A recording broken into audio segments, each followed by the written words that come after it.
Olá, boa noite. É mais uma vez um prazer estar aqui, uma satisfação estar com vocês. Muito obrigado mais uma vez, sempre a Karen Rodrigues, ao Wagner Dorinha, TV Galáctica, pela oportunidade que me oferecem e principalmente a vocês pela presença, pelo tempo dedicado a este trabalho. Sejam muito bem-vindos, muito obrigado por estarem aqui. E hoje o tema vai ser os gigantes da Bíblia. Na verdade, os gigantes relativos ao que nós encontramos não somente no aspecto antediluviano, mas nas escrituras sagradas das civilizações antigas do mundo inteiro, não apenas na Bíblia. Tá? Porque existe hoje em dia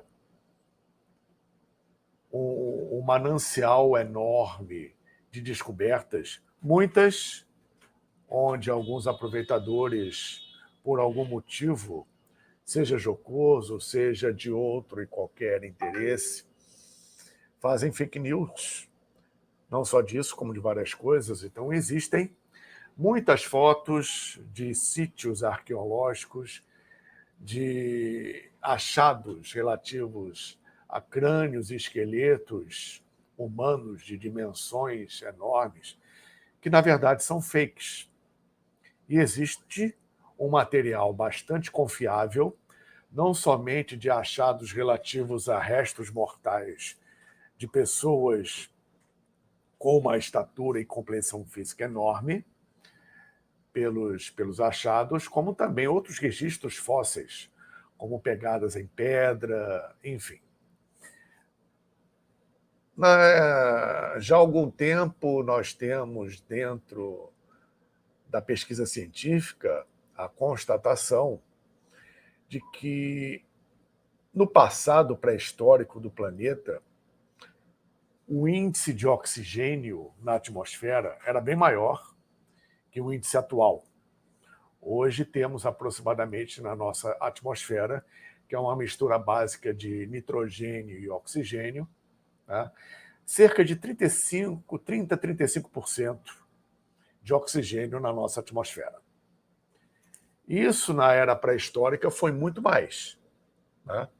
Cerca de 60%, 70%. Esses números variam de acordo com as pesquisas, com os pesquisadores, com os cientistas, com os experts, os expertises nesses assuntos. Mas o fato é que a porcentagem de oxigênio era muito maior nos períodos pré-históricos. E é um dos motivos principais de tudo naquela época ser gigante em relação ao que existe hoje em termos de vida orgânica, reino mineral, vegetal, reino vegetal, animal e hominal. Tá?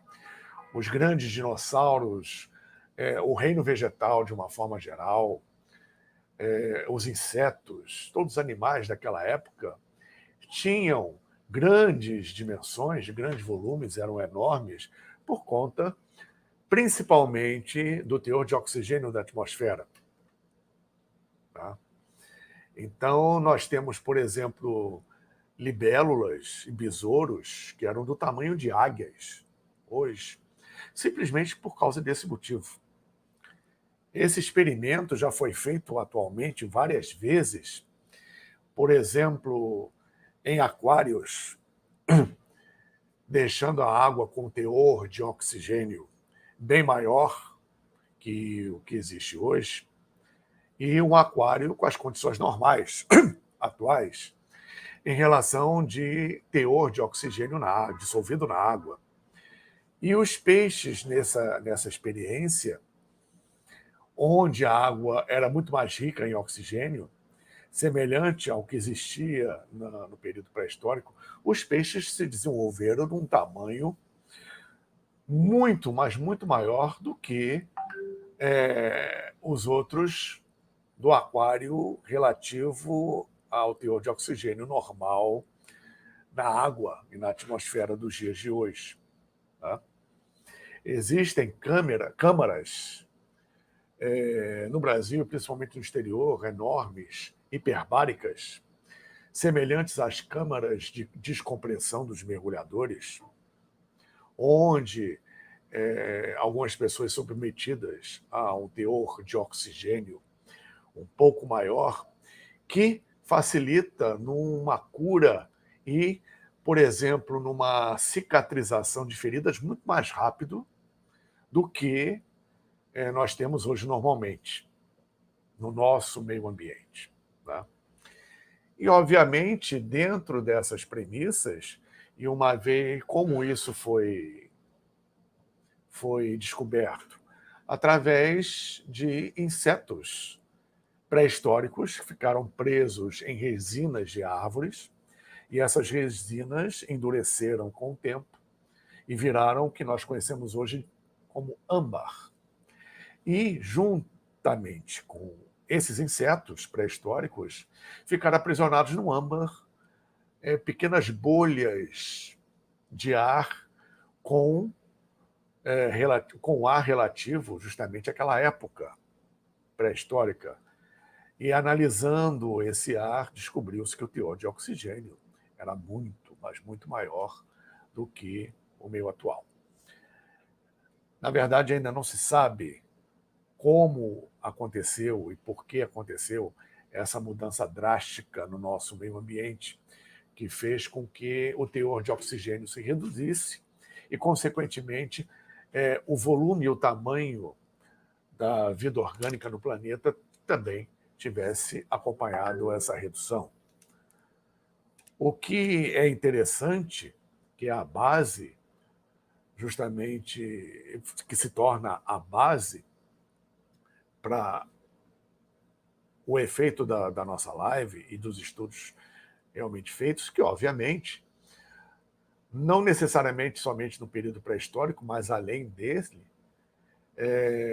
que nós chamamos de período antediluviano, nós temos, obviamente, comprovações da existência dos gigantes na Terra.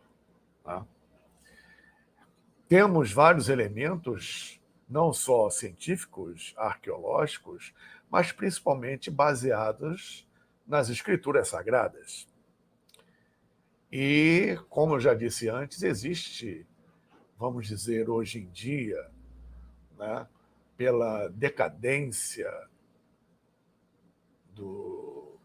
da percepção da natureza que o homem sofreu, e principalmente no ocidental, que, obviamente, enxerga somente 1% da realidade. E, obviamente, pela ciência ortodoxa, que hoje em dia é totalmente experimental e comprobatória, né, com a repetição do experimento, existem determinados assuntos e achados que não são tratados com a devida seriedade, simplesmente por não ter, em princípio, uma resposta. E a pesquisa ou é abandonada ou nem é iniciada. E muitas das escrituras antigas são menosprezadas como se o homem na antiguidade fosse muito primitivo. E, na realidade, não era tanto. Então, as escrituras sagradas, elas merecem uma atenção muito maior, principalmente pela capacidade pretérita do homem ao compor essas escrituras sobre narrativas políticas, sociais, religiosas, esotéricas, ocultas e até mesmo científicas da sua época, né, com cada civilização, numa composição de conhecimento fantástico em que, repito, pela mania do ocidental, em transformar em lenda o que o oriental normalmente tem como tradição e que não menospreza, obviamente, o conteúdo dessas escrituras.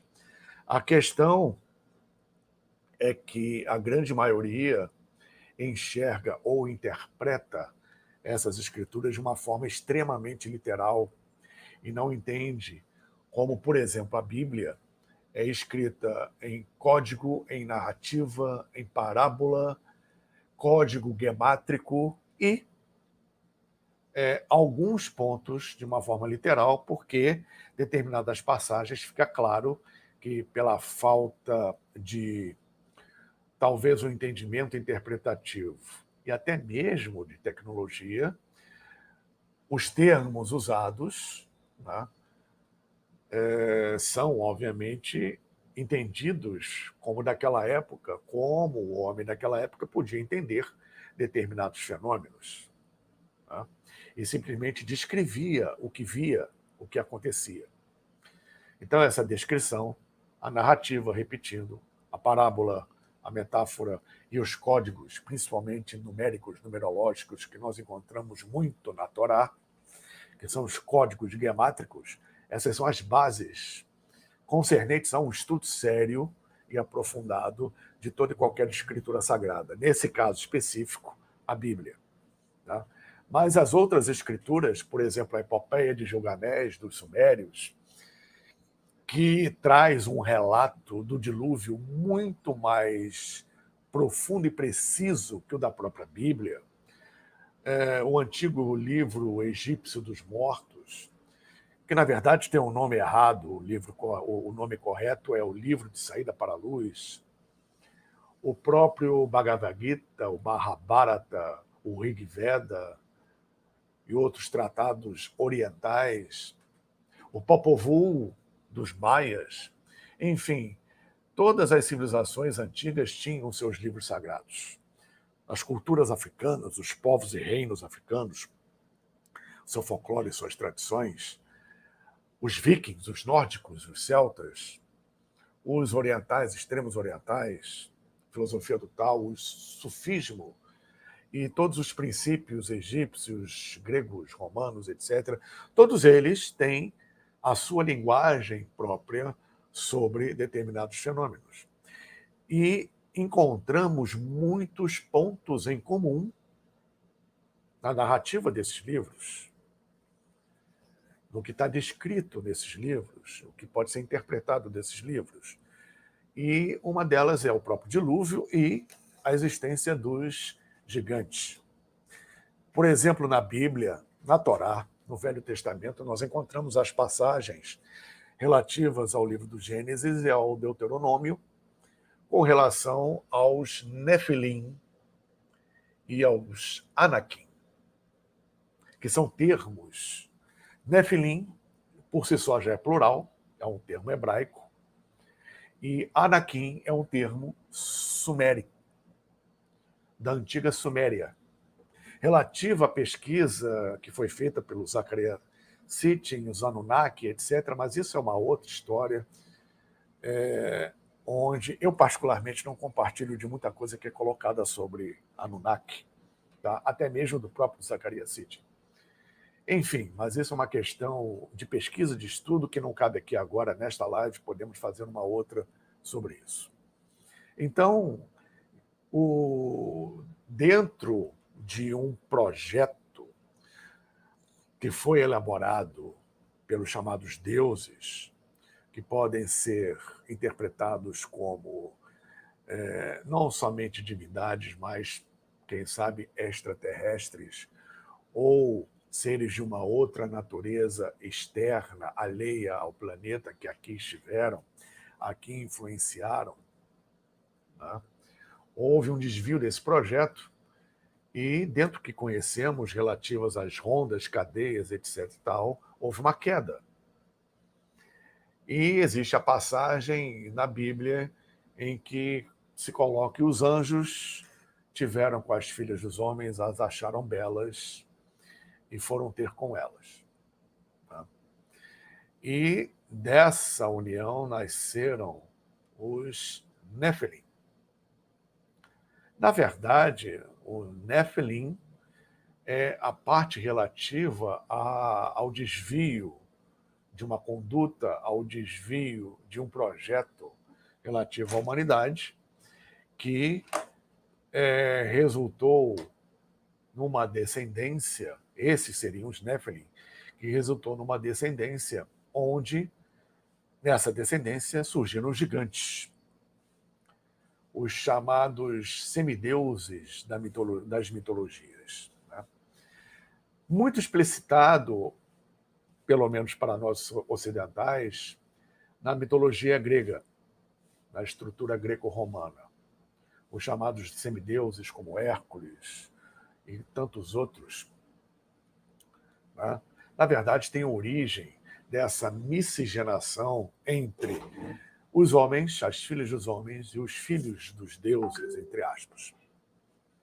Então surgiram os gigantes, ou os Anakin. Quem se lembrar da saga Star Wars vai lembrar de Anakin Skywalker, não só nesse aspecto, como em muitos outros na saga. George Lucas, por exemplo, retirou desses conhecimentos antigos determinados termos e determinados princípios relativos à inserção na própria saga, né? Anakin é um termo sumério que significa gigante. E temos, na verdade, como falei anteriormente, as provas com respeito à existência desses gigantes. E esses gigantes, pelo que consta, se disseminaram de forma tal que passaram a ser extremamente belicosos, extremamente agressivos, ameaçando o projeto Adam Kadmon, ameaçando o projeto humano na Terra. E houve uma deliberação do alto, pelo que encontramos nas Escrituras, guardadas, obviamente, as devidas proporções e interpretações, houve a necessidade de exterminar isso. E, obviamente, muitos elementos humanos, a grande maioria, também teve que ser exterminada por ter sido corrompida nesse processo. Os gigantes tomariam conta do nosso planeta e foram realmente uma aberração, um desvio de projeto fora do que estava determinado para cá e ainda está pelo plano divino. E aconteceu, a partir daí, o dilúvio. O interessante, eu já fiz um seminário grande sobre isso, o dilúvio ele tem 256 registros no mundo inteiro. O Popol Vuh dos Maias tem esse registro. Os gregos tinham, os egípcios, obviamente, assim como os hindus, os tibetanos, os Vedas, os chineses, os nórdicos, todos. Inclusive, até existe, em termos de conto, de tradição, a questão do dilúvio entre os índios brasileiros e os índios norte-americanos. Eles têm informações e registros na sua tradição sobre o dilúvio. Então nós temos aí uma premissa muito interessante, tá? Que coloca realmente, como está nas Escrituras, o dilúvio não como algo local, como muitos cientistas querem colocar, pesquisam e, enfim, afirmam, tá? Não levando em conta, obviamente, a profundidade dessas Escrituras. O suficiente. Tá?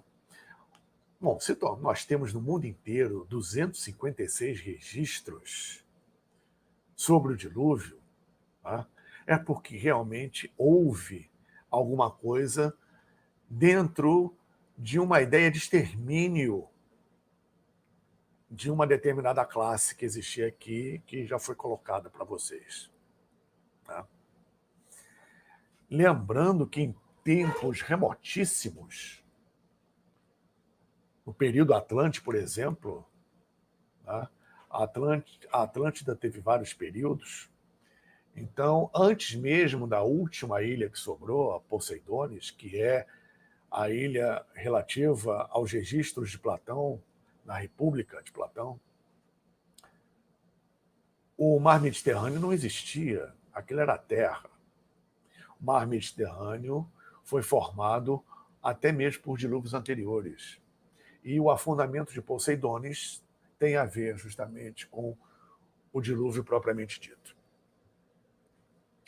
Então, os gigantes na Terra, tá? Existem ainda resquícios desses gigantes em alguns povos do norte da África, raríssimos, e outros nas Américas, no norte da Europa, na Sibéria, etc., onde uma determinada mutação desse gigante teria, isso é uma tese, teria dado origem ao que se chama pé grande, Sasquatch, etc. Tá? Não se sabe ainda, isso aí ainda é uma especulação. Tá? Mas como onde há fumaça, há fogo, existe uma linha, pelo menos de raciocínio, que leva justamente a essa questão histórica, pré-histórica, na verdade, antediluviana, que muda muito, além de outros aspectos, a história vigente no planeta. O que eu quero colocar aqui é que já existe na parte científica, e lembrando que, com todo o respeito à ciência, eu venho do meio científico também, a ciência não tem todas as respostas. Né? É preciso que haja um retorno a uma comunhão para uma grande ciência, onde tem, nessa ciência real, aspectos metafísicos, quânticos, filosóficos, artísticos, transcendentais. Como já foi no passado, seres de alta estirpe evolutiva, espiritual, seres desse quilate que também são extraterrestres, não são oriundos do processo e do esquema evolutivo do nosso sistema, eles são unânimes em afirmar que nada, absolutamente nada, está separado, está dissociado. Nós, nesse período principal agora, nós, principalmente nesse período atual de Kali Yuga, Kali Yuga são milhares e milhares de anos e estamos no final do Kali Yuga, tudo que está acontecendo também faz parte desse ciclo. Agora, você, lembrando um parênteses aqui, você escolhe viver esse Kali Yuga dentro de si, na sua vida, como Kali Yuga, como eu sempre falo, embarcando em canoa furada, ou você escolhe criar dentro de si e ao seu redor um Satya Yuga, uma idade de ouro. Você pode viver uma idade de ouro dentro do Kali Yuga. Só depende de você. Só depende de você. E outro dia eu ouvi novamente essa frase por parte de um grande instrutor, que repetiu exatamente isso, que eu concordo plenamente, dentro do seu autoconhecimento, sua sabedoria. Enfim, a história ela não pode ser segmentada. Eu estava falando em Kali Yuga porque um dos efeitos do Kali Yuga é o ser humano em geral, dentro dessa vibração, é segmentar tudo, separar tudo que não pode ser separado. Uma coisa está interligada à outra e a física quântica começa a redescobrir isso com o chamado efeito borboleta, que na China provoca uma brisa e vai resultar num furacão do outro lado do planeta.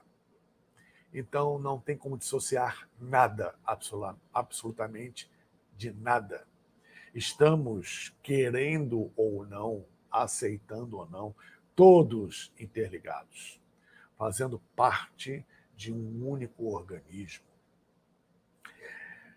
E, compreendendo isso, sentindo e vivendo isso, vamos perceber que a nossa história é bem diferente do que nos é ensinado. Porque elementos comprobatórios puramente físicos não são suficientes para explorar a grandeza da história humana e da história desse planeta. Existem hoje, de forma proposital, hoje não, já de algum tempo, de forma proposital, pela arte, principalmente pela sétima arte, o cinema, uma forma subliminar de influência das pessoas para que elas possam, em algum momento, trazer de volta o que estava escondido, oculto, abafado dentro de si, inclusive com memórias.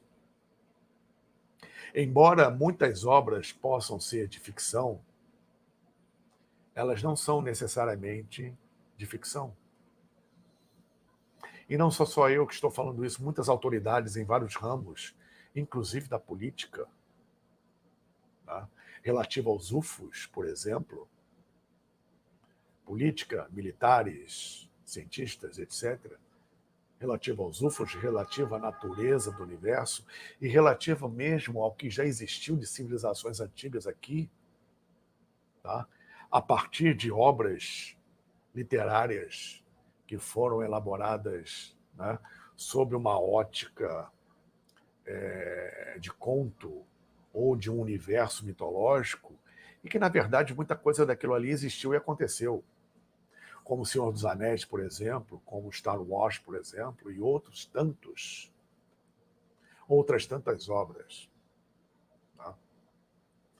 Tivemos, dentro dos mitos gregos, por exemplo, a figura do Cíclope, ou Ciclope, que remete ao tipo físico, inclusive em termos de estatura, dos lemurianos, dos primeiros lemurianos.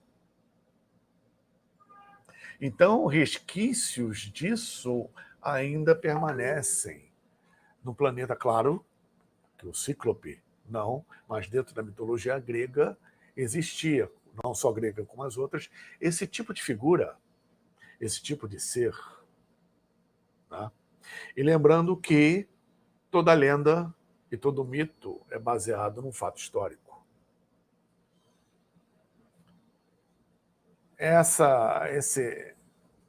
Esse tema, os gigantes, é muito instigante porque ele prova que a nossa história ela é bem diferente, como eu citei aqui.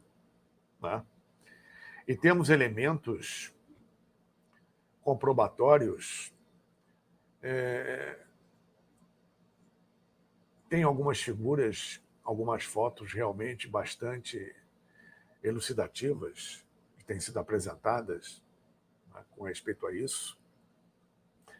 E a figura dos Nephilim e a figura dos Anunnaki, voltando às escrituras sagradas, tá, são bem características desse processo.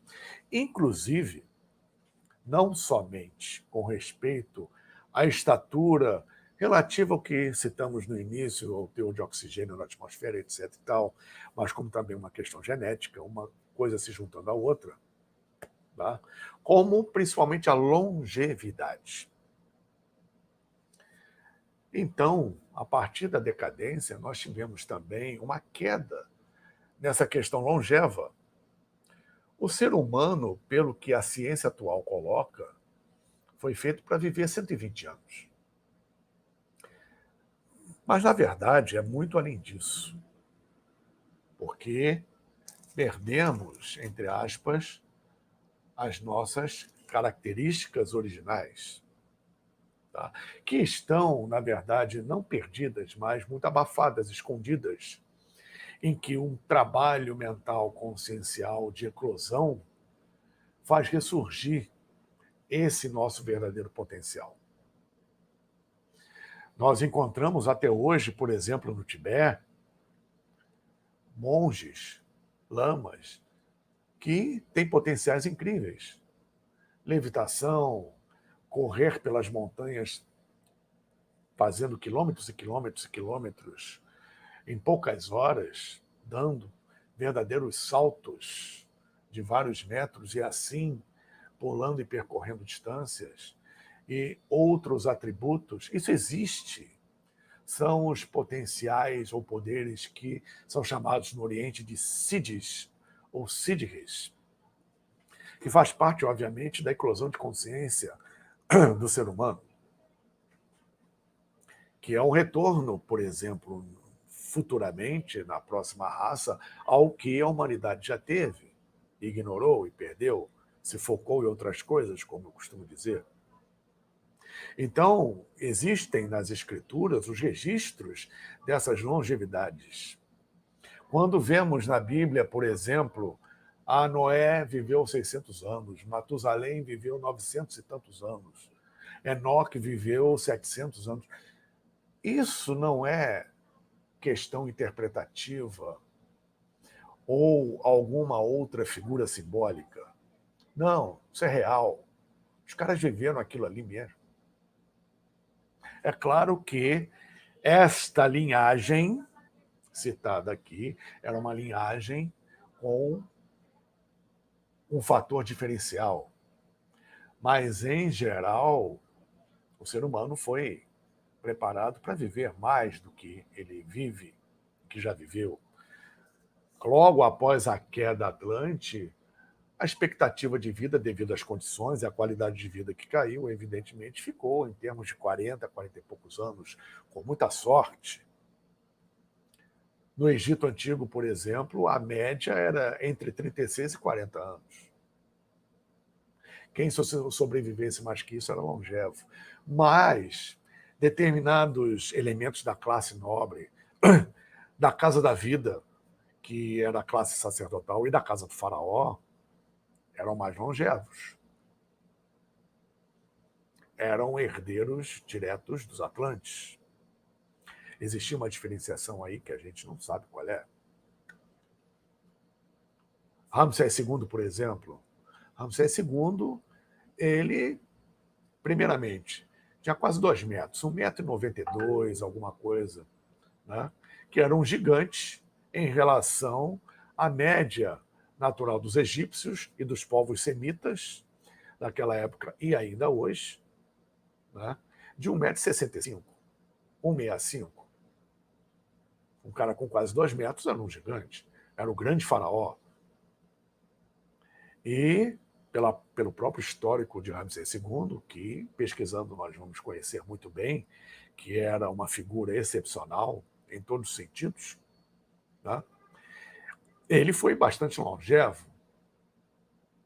Ele morreu acho que com 92 anos, se não me engano. Né? Tinha 1,89, entre 1,89 e 1,85. A questão da múmia, projetando, obviamente, para o corpo real, dá mais ou menos isso, no máximo 95, tendo morrido com 92 anos. Ora, a média de vida de 36 e 40 do povo, ele assume o trono após a morte do pai Seti I, muito novo. Né? Então ele assume o trono, o novo faraó, está lá a pessoa mostrando para o seu menininho de 4 aninhos, olha lá o novo faraó. Aí o pai morre, o menininho cresceu, é adolescente, o cara ainda é faraó. Ele cresce mais um pouquinho, casa, tem mulher, tem filho, e mostra para o filhinho dele, netinho do outro, olha o faraó, o cara ainda está aí. Esse molequinho cresce, casa, né, e tem o seu filhinho ainda recém-nascido, ou de 1, 2 aninhos, e Ramsés II ainda está ali. Pô, o cara é um deus. O cara não morre, caramba. E como todo faraó incorporava a divindade, tá? Principalmente Ra, e especialmente a manifestação na terra de Horus, Ramsés II, então, era um deus dos deuses. Então, ele, pela linhagem faraônica herdada da Atlântida, pegou essa questão longeva. Ele não foi o único, né, mas é o mais pesquisado e conhecido. E isso já num período muito recente dentro do que a gente está falando. Ramsés II reinou em aproximadamente 1280, 1284, a partir disso, antes de Cristo. 3.284 anos atrás, para a escala que estamos falando aqui, isso foi ontem. Né? Então, eu falei isso tudo por quê? Para me reportar às tábuas sumérias, onde, até antes do dilúvio, existia uma série de reis sumérios, onde o que governou mais tempo, governou por 43 mil anos. Se o cara governou com 43 mil anos, qual a idade real de um sujeito desse? Quem era ou o que era esse rei? E toda a outra listagem da linhagem dos reis sumérios, ou ditos sumérios, na verdade eram bem mais antigos.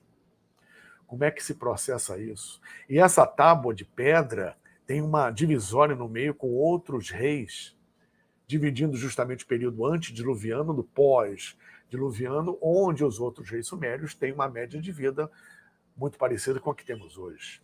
Uma mudança brutal ocorreu no planeta de uma forma geral, no meio ambiente, na atmosfera, em todos os reinos da natureza, mineral, vegetal, animal e hominal, que resultou num período intermediário da queda da Atlântida e o reinício da civilização, que é o período que foi retratado, por exemplo, no filme Conan o Bárbaro. O ambiente, a ambiência daquele filme, o princípio que está por trás daquele filme é uma coisa estupenda. Aquele personagem que faz o mago, aquilo ali é um mago Atlante escrito, um mago negro Atlante escrito. Quem se lembrar do filme vai ver a natureza reptiliana disso, embora a questão reptiliana seja outro caso à parte, que muita gente está literalmente viajando nessa questão reptiliana. Podemos ver isso depois, mais tarde, enfim. É o que nos traz esse e outros instigantes temas. Tá? Então, resumindo, o objetivo desta live é incentivar, estimular, exortar o estudo, a pesquisa, ou pelo menos o interesse em saber sobre a nossa história. Que não nos contam, que não acreditam, e que é muito mais grandiosa do que a gente imagina. A história da humanidade e desse planeta, onde isso é uma pequena gota no oceano relativo ao tema de hoje. Mais uma vez, muito obrigado pela oportunidade, Karen, Wagner, TV Galáctica, e principalmente a vocês que me ouviram até agora, participaram, estiveram conosco. Muito obrigado a vocês, fiquem com Deus, um bom final de semana. Namastê, Jat Ra. Muito obrigado.